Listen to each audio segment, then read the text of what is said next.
My name's Abby Thompson. I am the fellowship manager for our Berkeley community, and I'm delighted to welcome you to this info session on why Berkeley and Cyclotron Road are the best of the Activate options and what differentiates us from some of the other also amazing and excellent communities. So please do keep yourself on mute during the session unless you're called on to speak during Q&A. We are going to be recording this session for internal and external purposes to be accessed later via YouTube for anyone who's unable to make it. So if you're uncomfortable with that, please feel free to leave your camera off and drop any questions in chat at any time as you have them. We'll be popping in and out of chat to answer them. We also have a couple current fellows here who are going to help us answer questions. So do keep them rolling. We're here to help you get all of your questions answered. So with that, our agenda for today, we're going to give about 25 minutes of an overview of the Berkeley community and the Activate and Cyclotron Road programs. Then we'll hear from Hitesh and Bonnie, two of our current fellows, and then we'll leave the rest of the time at the end for Q&A. With that, I'm going to hand it over to our fearless leader, Jill Foose. Hi, everybody. I'm Jill Foose. I'm the managing director of Activate Berkeley. And so I'm just going to give an overview of the Berkeley community. So if you go to the next slide, if you got here from Activate or Cyclotron Road, we are all the same. It's the same program. So congratulations, you've gotten here and you've gotten into the Zoom, which was your first challenge of the day. So the reason why we are one and the same is that this program came out of Berkeley Lab. So we were founded in 2015, and this was an experiment by our founders to bridge the gap between lab and market. They really saw a gap that scientists and engineers had a hard time bridging because oftentimes projects were too far along for academic funding and not along enough for VC funding. And so this program was started with an initial investment from Berkeley Lab in 2015. And that program ran as Cyclotron Road until 2019, when Activate expanded to other communities. So Boston, New York, Houston, and then a fully virtual program called Activate Anywhere. If you go to the next slide. So since 2015, we've supported 128 fellows, building 93 companies. Those fellows have gone on to raise over $3.6 billion. Very successful program. The reason we expanded is that it's been so successful. And we'll introduce ourselves. So I already introduced myself. Abby, you want to say another hello? Yeah, you already heard from me. My name's Abby Thompson. I'm the fellowship manager. Jill is going to be your primary mentor in the program, and I'll be a secondary mentor and help you access all of your logistical details, all the educational resources, sort of your traffic director for your program. Pass it over to Caroline. Hi, I'm Caroline. I'm the Senior Fellowship Associate for Activate Berkeley. And so I do a lot of things from planning our picnics to getting you in front of meetings with our guests. So a wide variety of things. And overall, I support the Berkeley team, and I'll send it to our wonderful Cyclotron Road folks. Hello. So I think that it's mostly going to be me telling you who's on the Cyclotron Road side, although we do have one team member who will say hello at the very end. So I'll start off with the Chief Strategic Partnership Officer at Berkeley Lab. His name is Todd Prey. He oversees our program at a high level from the perspective of private partnerships embedded at the National Lab. We also get a lot of support from Tom Kirchstetter, who is the Chief Science Advisor for Cyclotron Road and also the Division Director at one of our Energy Technologies area divisions.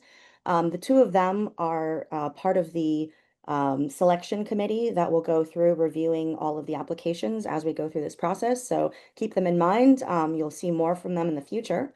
There's myself, Melanie Sonstang. I'm the Operations Program Manager at Berkeley Lab. We also have a lot of support on the ground at Berkeley Lab from Katie Rose de Leon, who manages our lab safety, our facilities operations, and also from Danduk Davdan. Say hello. Danduk Davdan is our project coordinator and supports us with administrative stuff. Next slide, please. All right, so as I already said, we've expanded across the country. So we're a national program with 5 communities, and we're not the only program that expanded.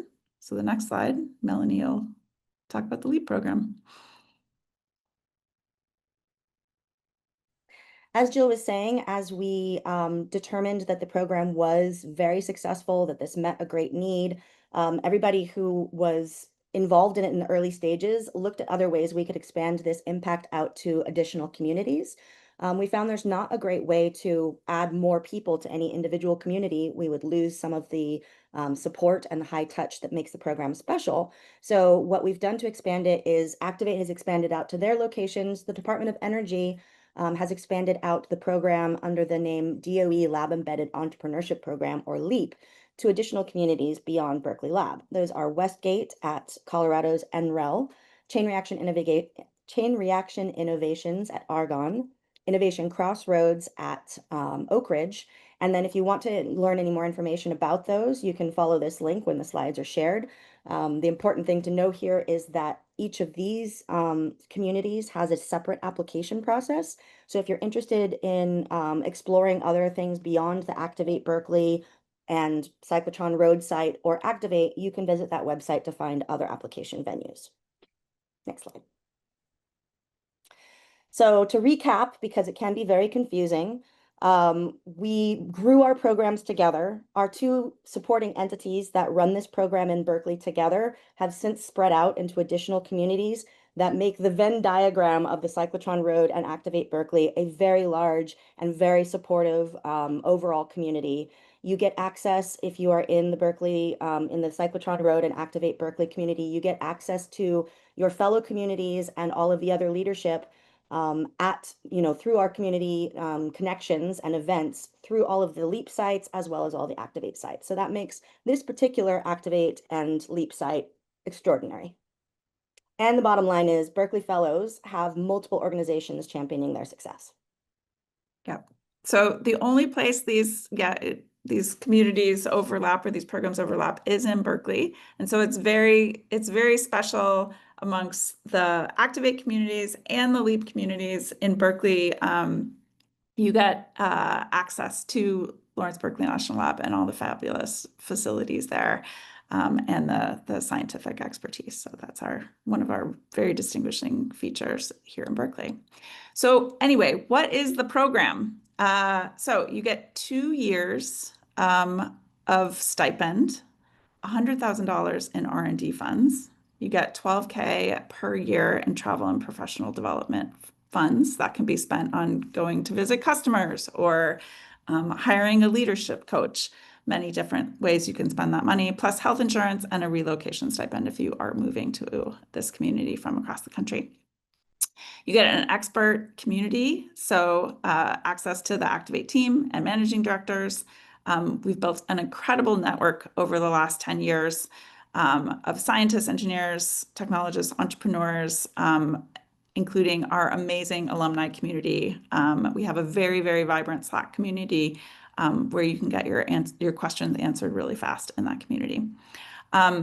You get an entrepreneurial education that is tailor-made for scientists and engineers. So we really build on that training that you have and then teach you about entrepreneurship.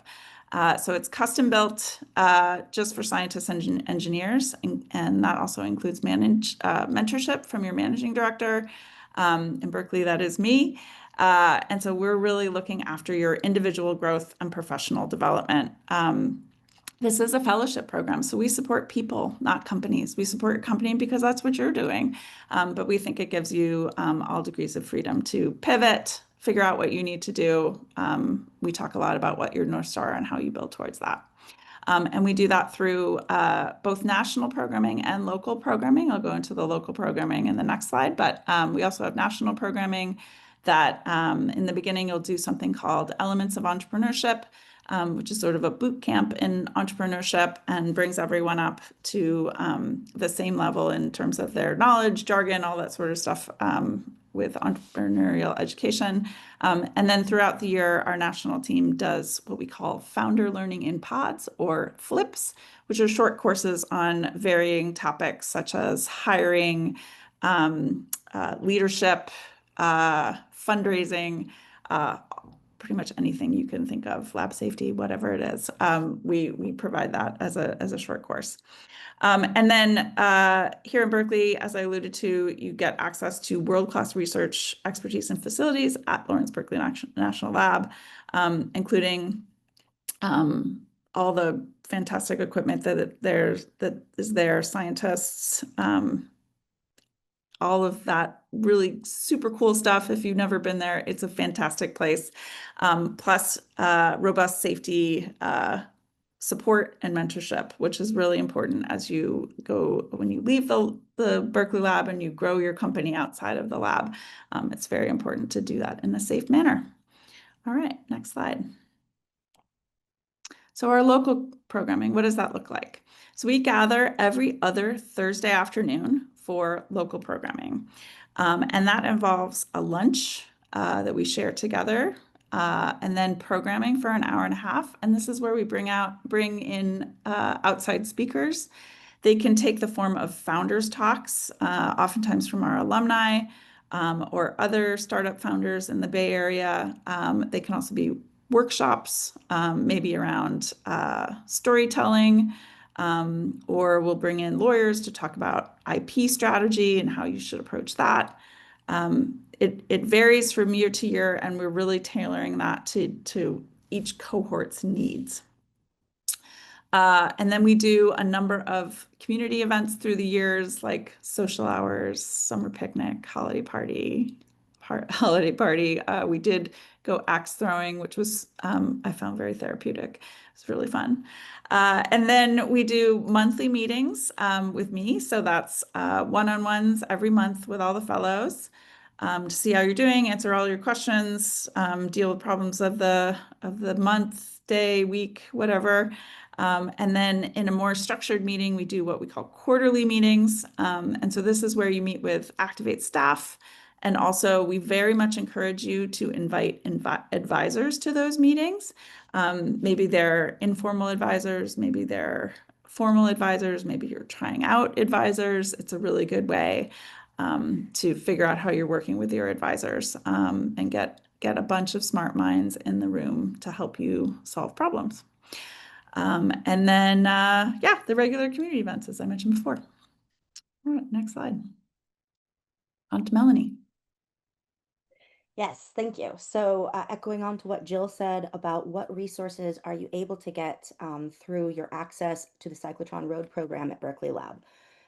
There's too many things to describe in a brief webinar on what you can get out of access to Berkeley Lab. And we have a wide array of technologies and people that join the program. So I've set into the chat there the Berkeley Lab capabilities link.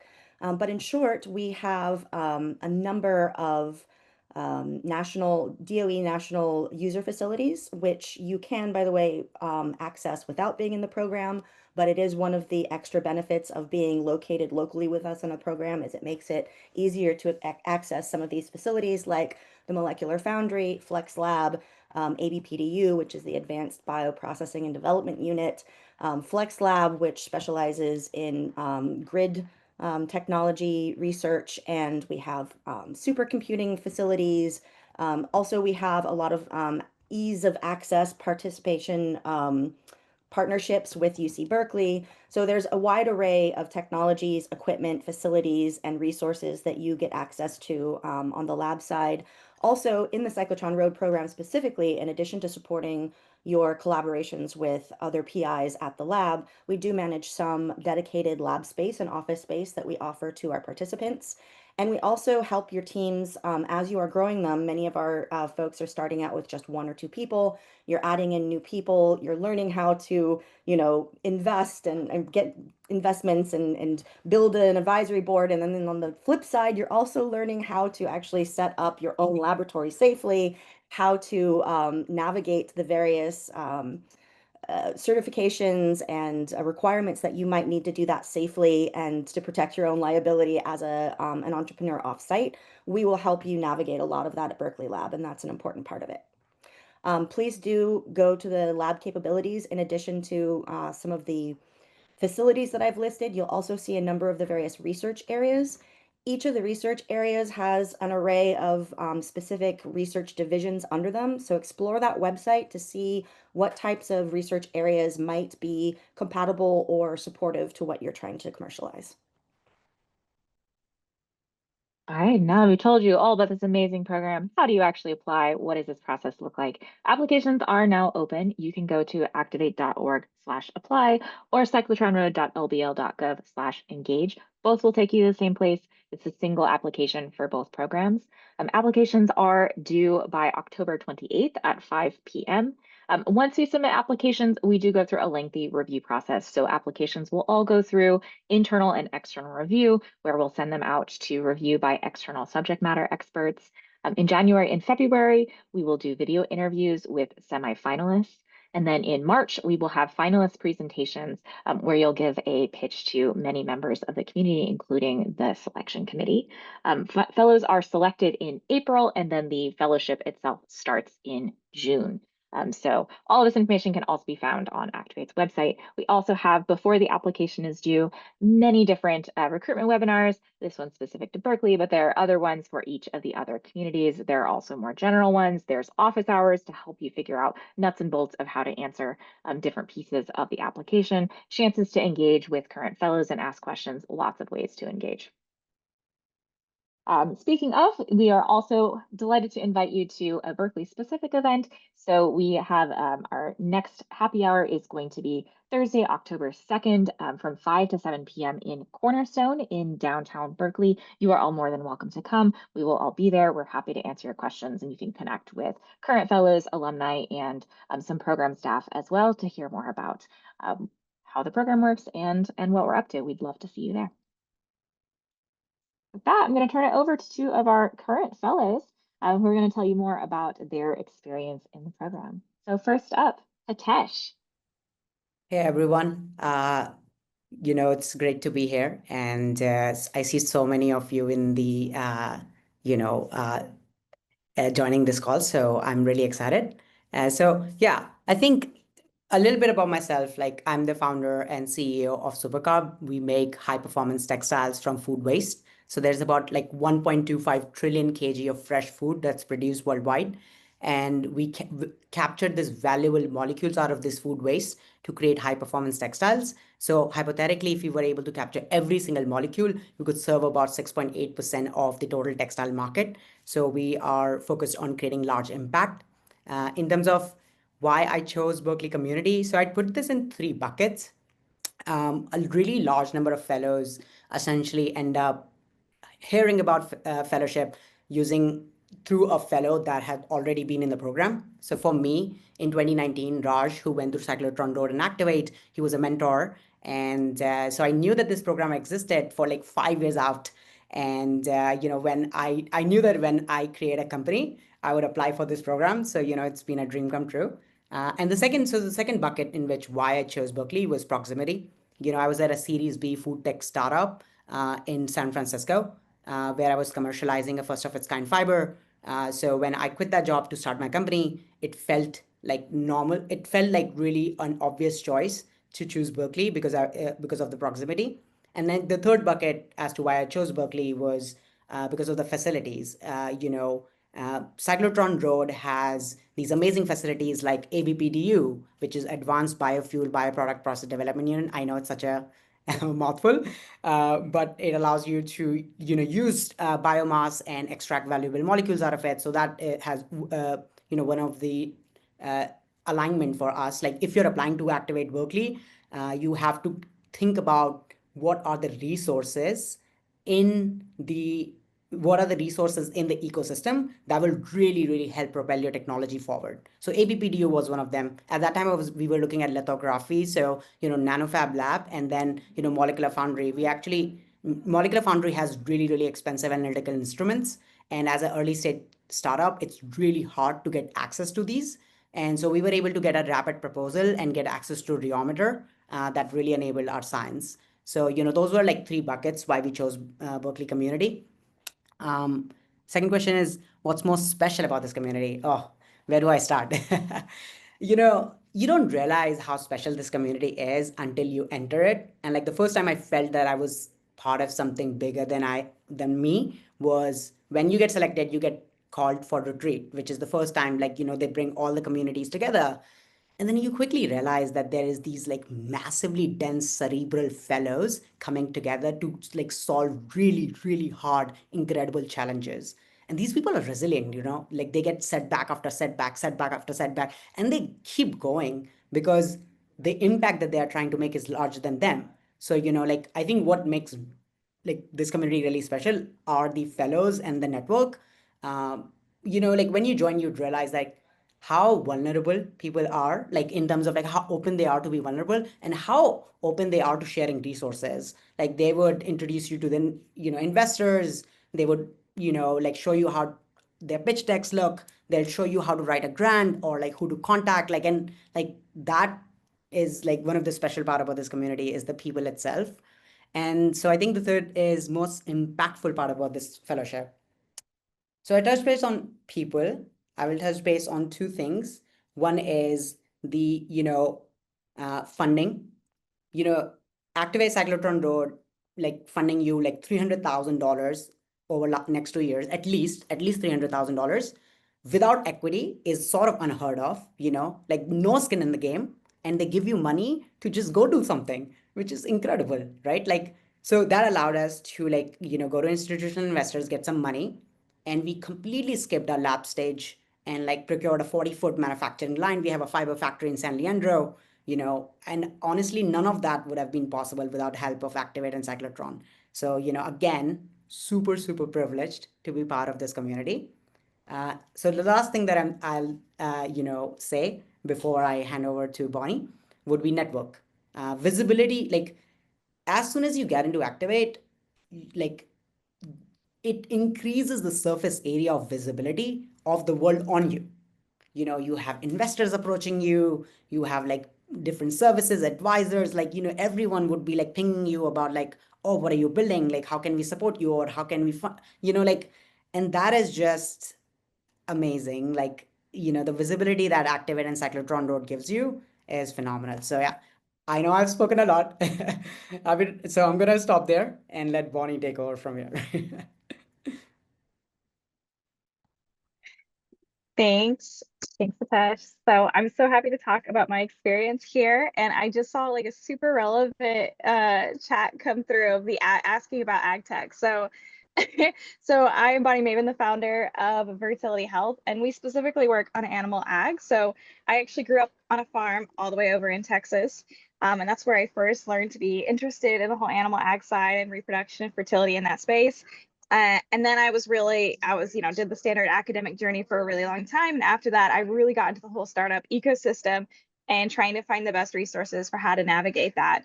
And so that brings me to Fertility Health, which is this technology to help accelerate genetic improvements in cattle for farmers. And we do that by specifically selecting at the gamete level and specifically sperm that have the best genetics, the most productive genetics for cattle efficiency. And so essentially, this is technology I'm starting to build in fertility health, and I'm so excited to be supported by Activate. And so now we'll go through some of the questions. So why Berkeley? I know I'm working on animal ag, and Berkeley is not really near any farms. And so initially I was worried it wouldn't necessarily be the most applicable, but honestly, I'm so happy I still applied and put Berkeley as my number one because we are already local and we're already taking advantage of the like amazing ecosystem that the whole Bay Area has for startups, even animal ag.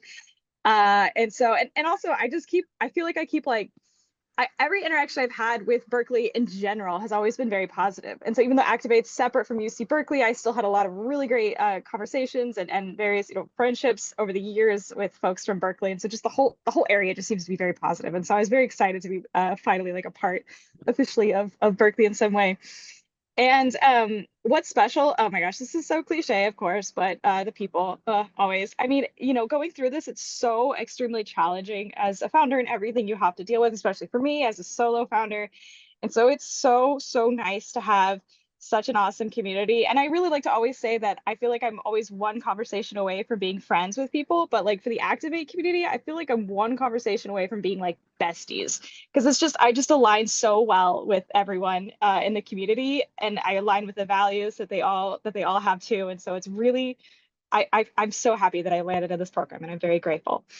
The last thing is what's most useful. Honestly, I've only had one so far, but what Jill talked about earlier is the quarterly meetings, these like mock board meetings. Like I love talking about myself. I love talking about my company and having a full 2 hours to talk with my advisors about everything going on, like even the bad, like sure, let's talk about that. Like I love that. Like those people are on my team and we get to talk and really break down everything, go through all aspects of it. Like boom, I cannot wait for our next one in a few weeks. Like that is it's very helpful. So those are my answers. Abby, I'll pass it back to you. Thanks for letting me chat. Thank you, Bonnie. All right, so you've heard a lot from us. We'd love to hear from you. What are your questions? What questions do you have for us? Please feel free to drop any questions in chat. I see we've had a bunch of questions already. We'll pop in and out of chat. You're also welcome to raise your hand if you'd like to ask a question verbally. While we're waiting for some questions to roll in, we also have a ton of ways to stay engaged. So as I mentioned, we have a ton of different events during the application cycle. You can go to activate.org/events and find all of these different things that I have listed here. The application's open. You can start it now. If you have questions, please email us at apply@activate.org. You can find all of our past webinars on YouTube. You can connect with us on social media. We have tons of resources on our website to help your application. So please explore all of these. I'll pull this slide back up in a couple moments. Screenshot it if you want to have a quick reference. But I will stop sharing so we can see all of your lovely faces. All right, Christopher, want to kick us off with a question? Hello. Yes. This is a two-part question. And it has to do with instrument access. So the rates. So are there rates associated with the use of facilities, or is it covered by Activate, or do we have to cover it through the 100K that's given over the 2 years? Thanks, Christopher. I'll take that question. So there are a number of different ways to access facilities and resources at Berkeley Lab. And so the way that it would be supported financially would vary depending on what the resource is. In some ways, that's because this is a very long-standing facility, and only more recently has it been opened up to industry partnerships and startups to come in and use it in the last few decades. So different resources have set it up in different ways. In the case of the user facilities, if you submit a proposal at one of our user facilities, if the equipment and the resources you need are there, and if your proposal is accepted, you can have that access for free. That is one of the things that the DOE supports for public science access. Normally, that would also require that some aspect of it would be available for publishing. And so as a startup founder, you would want to kind of look at what you would be able to use at those facilities that would, be okay for your uses, knowing that most of our fellows do use free user facility access that they apply for. That's not contingent on going through our program, though. Okay. If you need other resources at the lab, say a piece of equipment that is in the facility of a very particular PI where they bought it for their research, we do have to have some support for you to access that, and that will also vary depending on where that's at. It might be that you would help pay for some time for the lab manager who has to train you on it, or it might be materials and repair, that kind of thing. That's one of the things that we shepherd through the program with you, is finding the right collaborator who can offer the right resources to you and figuring out how to financially support that. And yes, if there are costs associated internally at the lab or at facilities that you want to access through the lab funds, you would use those R&D funds to pay for that. Okay. And the second part of that question is the rates associated with these instruments. Let's say if we do have to pay, would it be on an industry rate, or would it be an internal user rate? So I see that was also a question from Anjali. So hopefully this will answer both of those at the same time. The Berkeley Lab does not generally have industry versus internal rates, because it's either a free proposal or you're working internally at the lab. However, if you're thinking of something like access to some of the facilities at UC Berkeley, where they do offer an industry rate versus an internal UC rate, because we're part of the UC system, we often can negotiate an internal UC access rate if you're a part of our program to access those facilities, and it might be cheaper than if you were to go just directly being an outside entity. Hope that answered your question. Thanks. Is it me? Yes. Thank you, Abby. So I'm a repeat applicant, and I was curious that I think up till last year, Activate was separate and the LEP application was separate. So are there areas where uh, one is more interested in certain focus areas versus the other, and how are the applications getting evaluated by both? Sorry, I missed what was separate in the past. Can you say that again? I think the LEAP application was, sorry, LEAP application was separate from the Activate application last year, correct? If I'm right. No, not in And now Berkeley. you've combined the two? In Berkeley, they've Not in always Berkeley, been not the in same. Berkeley. So it Yeah. was the same application. For Yeah, the okay. other And league, a follow-up they question. have a different application process. Yes. Yeah. All right, okay. Let me touch on that real fast because that's unique. If you are applying to Activate Berkeley Cyclotron Road, you're applying for the Cyclotron Road Leap and Activate at the same time, and you'll rank your Activate communities and you may be considered at other communities. Leap, if you want to be considered at other Leap sites, you have to apply to those separately. Yes, and that makes sense. And also, I believe that if you live in the Bay Area, then by default, Berkeley becomes your number one choice. So there is a section that you're asked to why this community is of interest, etc., etc. So one is yes, it is by default because you're local, but the second is also are there areas that are of that focus areas that one could highlight, like the two speakers spoke about circularity of the startups that they are building and focus on animal health. Are those areas of focus that Berkeley specifically focused on? I mean, I would say, tell us, why Berkeley is interesting to you, other than the default, like if there are specific resources that you would particularly be able to benefit from. Yeah. I'll Okay. also touch on the location thing briefly. So you are welcome to apply to any of the communities that you want. The only one that has restrictions is Anywhere. So that is our pure virtual community. You can't apply to that one if you live within 70 miles of an in-residence community, since that one is designed for people who live outside of those existing ecosystems. But we have had fellows who apply to something that's a little bit farther. For example, we have one this year who was located in Boston, but wanted to relocate back to Berkeley. So she chose Berkeley as her top community instead of Boston, which could have been a fit for her otherwise. Thank you so much for answering all of them. Celine. Yeah, I have a question exactly related to that. So I live for now in the Berkeley radius, but I'm gonna move in a year and a half, most likely a year to a year and a half. So I was planning to apply to the Anywhere, but I would also love to benefit from the Berkeley one, but then that also make me not eligible for the Anywhere. How do you handle this kind of situation when you know the person is going to move out within the time of the fellowship?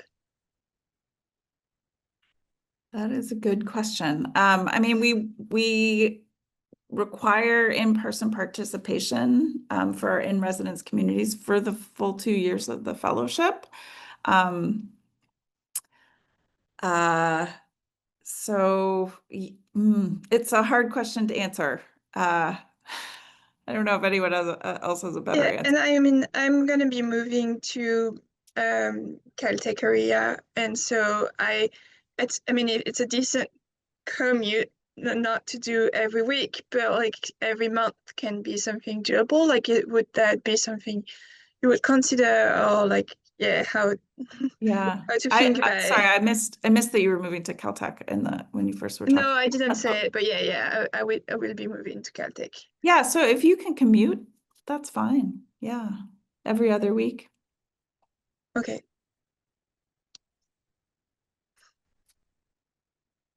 Geeta. Yeah, I have similar question. So also have a plan of moving to California next year, and that's why UC Berkeley becomes the first choice. But if UC Berkeley is not like, it's like I don't know if there is a number of applicants, like you mentioned that 8 to 10 applicants are selected every year, and if specific to lab or like location, if there is a maximum threshold to that, like if 8 of them are applying to UC Berkeley, will you consider that, or you will select? I mean, it's just the threshold. So if that does not work out, then I mean, anywhere is the most suitable option for me, because if I'm moving there, I'm anyways not close to any of the other lab facilities. But that option is not applicable if you are proximity wise, if you are same. So Sure. I just want to clarify that Activate Berkeley is not a part of UC Berkeley. sure. We're in the same town, Yeah. so just to clarify. Yeah. Okay, so the question is around anticipating moving to the area next year. I think it depends on the timing of when that would be. Yeah, summer. In the summer. Yeah, May. Yeah, I think that's no problem because you know, by the time we start in June, that's when the new cohorts start. And we do have some flexibility in the start date, you know, to allow you to move to the area.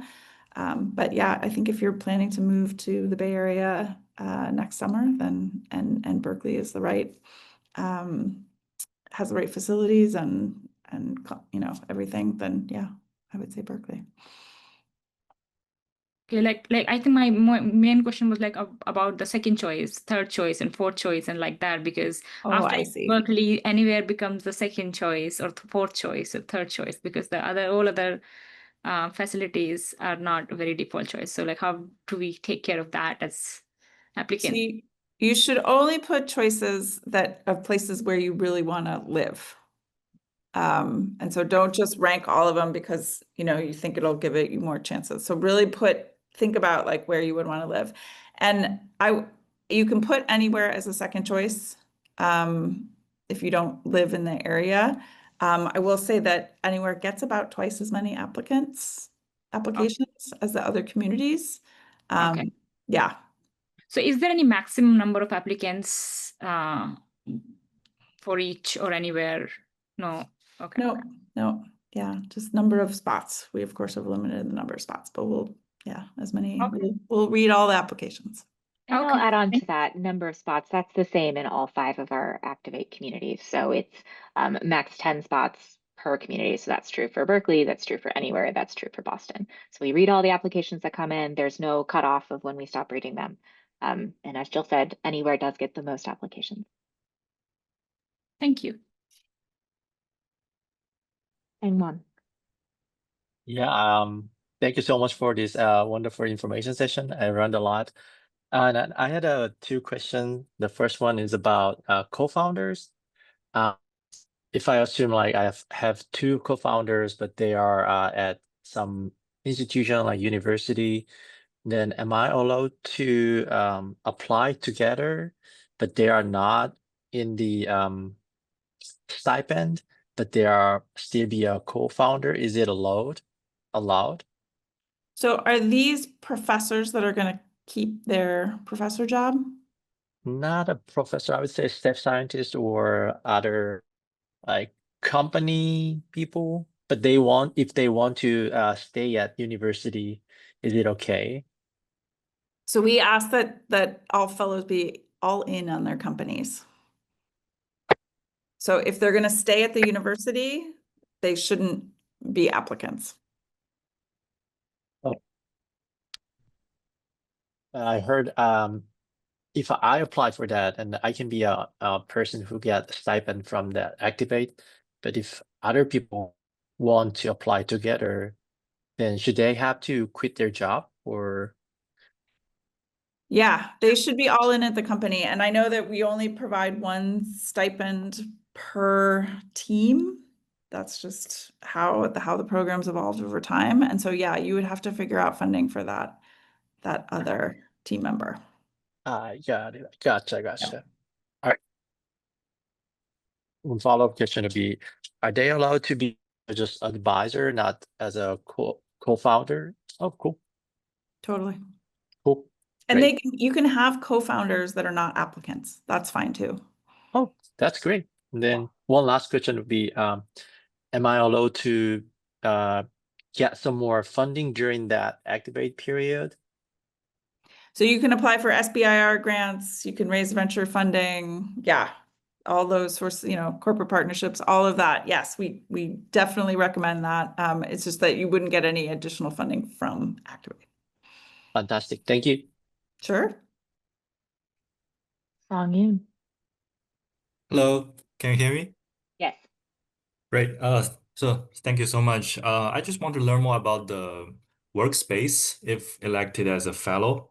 For example, is it more like a WeWork space, or for example, if we want to do some hardware development, do we get a shared space or a space that is like a lab? Sure, I'll take that question. So there's a variety of different spaces that we have access to and manage. And so in some places, there's areas at the lab where it's like a WeWork situation where there are, uh, cubicles that you and your team members could sit at if you wanted to. As far as our own program managed space, as much as possible, we try and connect the fellows with whatever space they need most. That said, we only manage 7 labs directly in our program, and we usually are supporting about 16 to 20 teams at the same time. And so far, that has worked out pretty well because a number of our teams access offsite lab space, or they are embedded in a collaborator's lab space that we don't manage out of our program. So they'll be embedded in another researcher space. And so we'll work with each team to best address what your project needs are and match it up with the available space. For those teams that aren't in a collaborator space and aren't offsite, we have dedicated lab spaces in our program that offer sometimes shared lab space and sometimes dedicated lab space, depending on the size and the need of the project. Thank you. So I'd love to just pull a question from the chat because it's for Bonnie and Hitesh, which is, what do you think were the strengths of your application that got you into the program, and what did the review committee like the most about your applications? So yeah, any insights from that? I think the last part is yours, not. All right. So you do the first part, maybe. Yeah, the first part. So strengths. I would say like specificity, like being able to explain like what you're working on in like really great detail and why it will make a massive impact is extremely important, right? Like Activate's mission is to support scientists on a mission, right? Like, so you have to be able to think large, and like make sure that your technology is sound. I think the other strength about my application probably was the founder technology fit. I was born into a textiles family and I have a really deep, technical background in textile sciences, commercialized a first of its kind fiber. So I had a really strong founder technical market fit. I think my founder background was also my strength. And then I think we also had like a lot of customer traction. The application asks for like, what are your techno-economics, like super important that you crunch your numbers because, your technology has to be within the realm of capitalism, right? Like in the sense, like it has to make economic viability. Otherwise it's going to die at some point of time. So like techno-economics, crunching those numbers and being able to put that in the application is like super, super important. Yeah, I would say those were probably my strengths, and I think I would let Jill answer the second half. Well, let's hear from Bonnie first. Bonnie. Okay, so I think honestly, I think my strength is my excitement. Like I am super jazzed always to talk about fertility health and how passionate I am for it. And so one thing I would recommend, sorry if you can hear this loud truck in the background. One thing I would recommend is working on what's called your story of self. Why are you specifically best person and most exciting like person in the world to be working on this problem. And so I think like I can convey that really well. When I grew up on a farm, like I've been an animal ag, it feels like my whole life. And so Oh, Bonnie, you accidentally muted yourself. Yes. that was all I had to say. It's back to you, Jill. Sorry. All right. And then I'll just say generally, like what we look for during the application process is we're looking for really cool tech, something that's novel, interesting. And then we're looking for people. This is a fellowship, so we're looking for amazing people, great founders. And we're looking for something that is going to have a big impact in the world. All right. Sorry, Nathan. I'll let you go. I jumped in to get a question out of the chat. No worries. It's actually a pretty good segue. My question is kind of just strategically thinking about application. If you're working on, say, you wanted to use the molecular foundry and need to get to a place where you can actually build a chip, but generally these things, chips in general, you need to know what the workload is, which means you always kind of start off trying to build a software-based solution, and if you don't get the funding, that's kind of what you stick to, right? So I'm curious how you frame that for the application. So are you talking about like balancing the software versus the hardware part of the tech? The software versus the hardware, but generally even developing hardware, the computing hardware, you need to understand the software really deeply, right? So that's where we're starting. So I'm curious how we tell that story. Yeah, it's a good question. I mean, we're looking for, do you have a path to commercialization? And just talk about that path. How do you envision you getting there? I will say usually, you'll probably be wrong because things come up along the way. But yeah, how you might manage to develop the software and the hardware and how those go together. And yeah, it's hard to answer specifically, but that's what I would say. Thank you. I saw some good questions in the chat.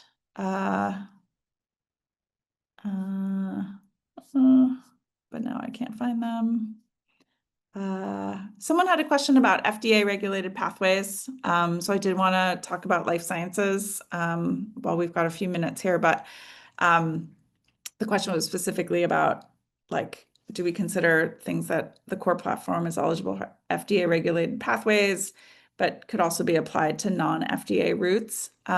So if you are at the early stages and you don't know if you're going to go the FDA route or some other application, you are eligible. Part of the fellowship is to help you figure out what path you're going to go. If you're far enough in your development that you are laser focused on, like a drug development, something that's FDA regulated, and that is definitely the path that you have to go. And it's kind of that traditional pharmaceutical path, you're probably not eligible. It's kind of the how we look at it. Hope that's helpful.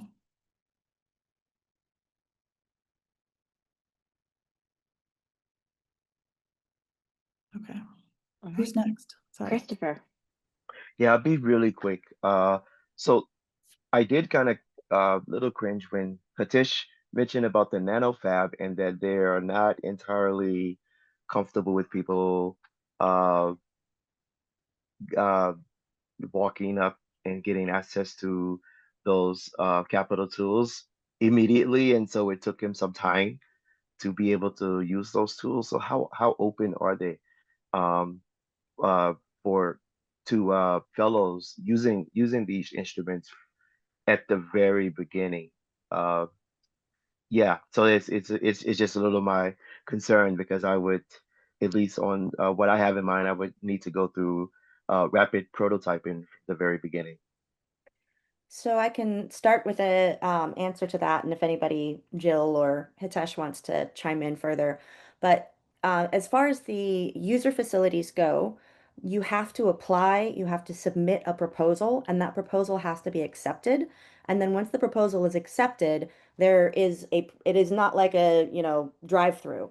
Like you get added to the group, you take the training to use the equipment safely. If you are having the lab scientists conduct the research on your behalf, it gets plugged into a schedule. So it's not like a, plug and play type thing. There is a build-up process towards it. If you have something that you needed to do immediately upon, starting in the program, you would probably need to find off-site spaces for that. As far as accessing other equipment that's not through a user proposal, there is a process where in order to have your IP protected while you are working at the lab, we need to set up a cooperative research and development agreement between Berkeley Lab and your company, and that can take a couple of months. So often people will start the fellowship, start going through the entrepreneurial training, start to get embedded in the community. And during that period of time, we're setting up the CRADA for access to the lab. And so people should be prepared that there is a ramp up period to get access into the lab there and access to the R&D funds.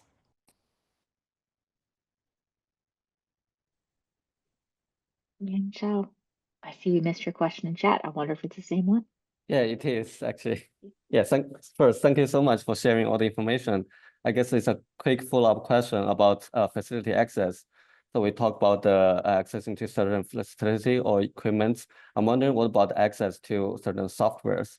For example, I do like circuit design. So in the product development, I may need to use some like design or simulation softwares. So I wonder, is it the same procedure to access to certain software license, or is there? I think that would depend what funds you wanted to use for that. So the R&D funds become accessible once your CRADA agreement is approved, but your stipend fellowship starts at the beginning of the program, and there is a professional development and travel fund that I think can be used in some cases for software. So potentially if you were using something offsite. Okay, sounds great. Thank you.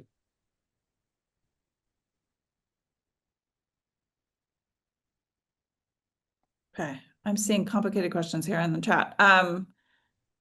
Robert Donovan, I think it's directed to me, but I'm not totally following what the question is. So if you want to come off mute and ask that, we can talk about it.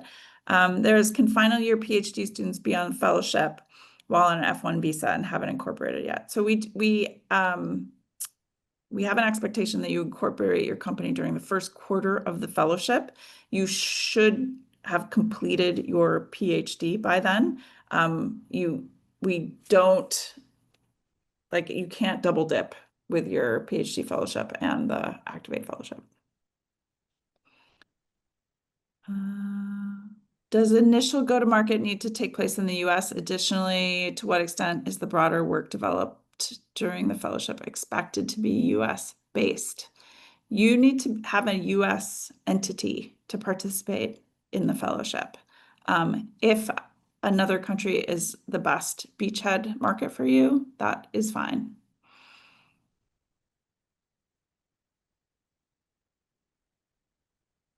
Any other questions? Sorry, I'm scrolling madly. I want to add to this that Activate is offering a number of office hours. So if you do have kind of more complex questions, those may be good opportunities to attend one of those and have a little bit more deeper dive. Yeah, and we do, when it gets up to the application deadline, several office hours so that when you have these like nitty-gritty details, you can get those questions answered. We also have an email address. I think it's apply@activate. Is that right? That's what I was going to plug. Feel free to email apply@activate with any lingering questions. Those are also really good ones for eligibility. So any like specifics around my company does, insert long paragraph. Apply@activate is usually a really good spot to do that. So you'll get a response there from the team. Was there any other questions on IP? Activate will never own your IP. I'll just say that. And Melanie answered about the Leap CRADA, which does have very favorable terms in terms of for founders and your IP. far as the CRADA IP terms, the basics are if you, as your company representative or somebody that you are supporting with your company funds, creates the IP under the project, the company owns it. If you are working with a Berkeley Lab supported collaborator and you jointly create IP, then it is jointly owned, and your company will have first rights towards licensing of that from Berkeley Lab. And we have not had any instances where accidental joint IP occurs. I know we're running right up on time, so for those of you who are running off, here's again that list of all of the different recruitment events that are coming up in the next month or so. You can always find more info on those events and sign up links at our website, activate.org/events. Would love to see you at many of them. Last minute, Nathan, last question. Yeah, so it had to do with the last part of the application where you're doing the technical aspects. The IP reminded me of that. How detailed do you want it to be? Like, essentially, if you decide to not reveal, can it be as detailed as we were going for a patent application, or like what level? Yeah. So we do send these out for expert review. So you want to make sure that you provide enough technical detail that an expert in the field can understand what you're doing. But don't put anything proprietary in there. Yeah, so you're gonna have to walk that line. I will say, like, more information is generally better. So then we can really figure out what you're doing. If we get something that's really obscure and we can't figure out what the tech is, it's just very hard to review. All right, and with that, we are at time. So it's great to see all of you here. I hope we were able to answer most of your questions. Looking forward to seeing your applications or seeing you at many of the upcoming office hours and related events. Also, the happy hour next month. This is the only place you'll hear about it, so please do feel free to drop by. That is on October 2nd, 5 p.m. at Cornerstone in downtown Berkeley. All right, thanks everyone.